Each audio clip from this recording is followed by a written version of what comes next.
críticas al inicio. Muy buenos días para todos. La temática que correspondió, que seleccioné, es el calentamiento global, responsabilidad individual y colectiva. Hace 50 años, mi abuelo utilizaba su camioneta, un modelo gris, donde él usaba combustible para trasladarse todos los días, desde la casa en el centro de Boca Grande hasta la otra propiedad familiar, la finca llamada Caramante, que daba en la ciudad del río Cauca. Hace 50 años, mi abuela simplemente le ordenaba a sus empleadas que luego de que cayera la mirada de hojas de los árboles que había en la casa central y que había en la finca, y luego de que se recogieran todos los desperdicios que allí se generaban, simplemente les prendían fuego. Pero había sido un espectáculo de lo que más interesante es llevarse las volutas de humo y las llamas en el patio de la inmensa y vieja casona y en las riberas del río Cauca.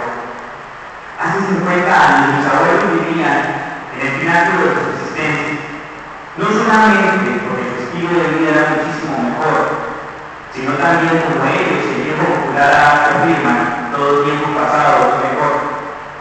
Hace 50 años, ni mis abuelos, y lógicamente mi papá, que por ese entonces era solamente un niño de 9 años, escuchaban por las noticias de la radio y veían por los programas de televisión circunstancias que atañían solamente a 8 kilómetros en un límite vertical y escasamente a unos cuantos miles de kilómetros a la redonda. Solamente les interesaban circunstancias que podríamos considerar hoy día banales, como las gambetas y las entradas futbolísticas de un jovencito brasileño de 17 años.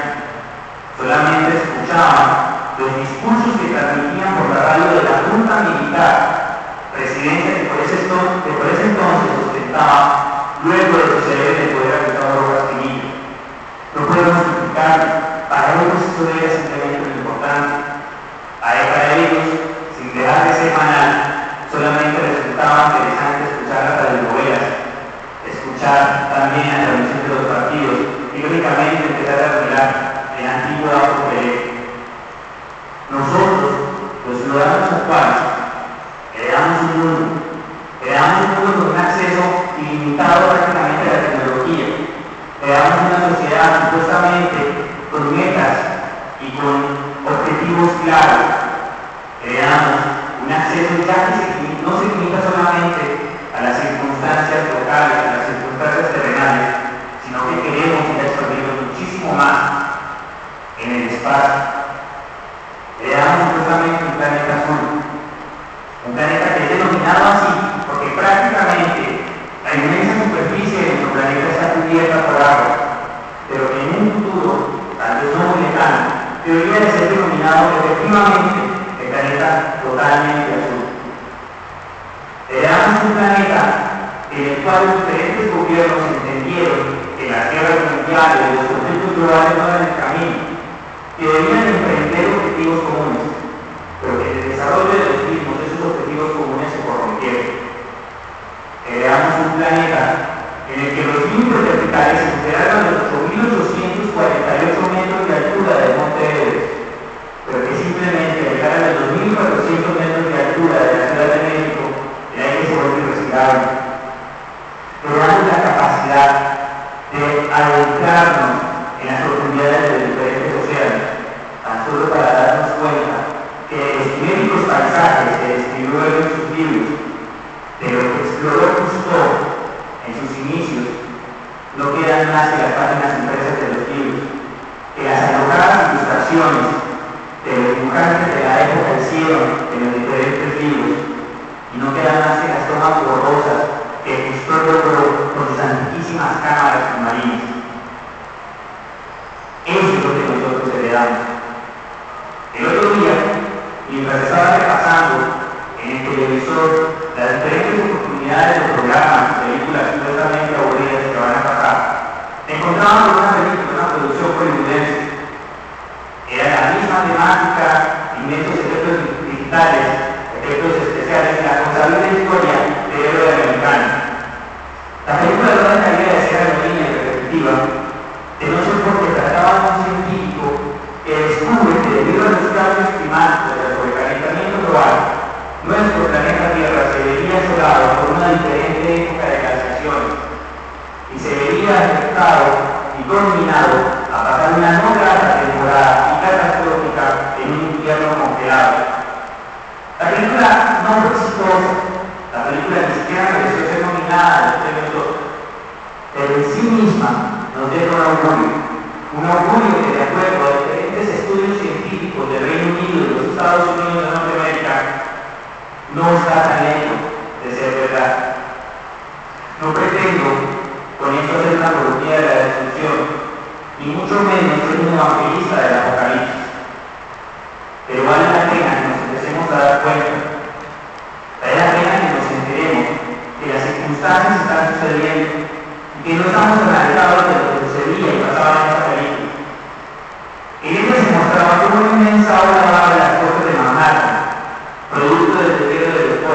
Podemos observar cómo el huracán Katrina no solo llegaba a las costas occidentales de los Estados Unidos, sino que también retaba fuera de ellos con tratados de destrucción. Y no nos vamos a leer, simplemente analicemos las noticias, las últimas noticias que están saliendo por los televisores, por los periódicos, y nos enteraremos de ciudades como Pereira, Barranquilla y nuestra misma capital, Santiago de Cali, se están viendo sometidas a vendavales que nunca las habían afectado, generando destrucción, generando caos, generando, por qué no vale la pena decirlo, muerte. El protocolo de Kioto combina a las diferentes naciones que lo firmaron y lo ratificaron a realizar las diferentes acciones para frenar el sobrecalentamiento global, para frenar el cambio climático. Estas naciones se dieron cuenta que definitivamente el mundo estaba afrontando una problemática gravísima y en 1997 decidieron dar el primer paso a fin de frenar el calentamiento global, de frenar el cambio climático, de frenar la polución, de disminuir la emisión de gases, de hacer que se acabe de una vez por todas la deforestación, entre otros.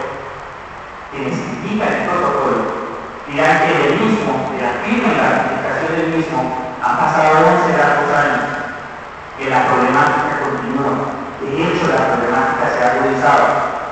Dirán también que los Estados Unidos, tal vez sin duda el principal contaminador de nuestro planeta, no lo firmó, o si lo firmó, no lo quiso ratificar, ni piensa hacerlo.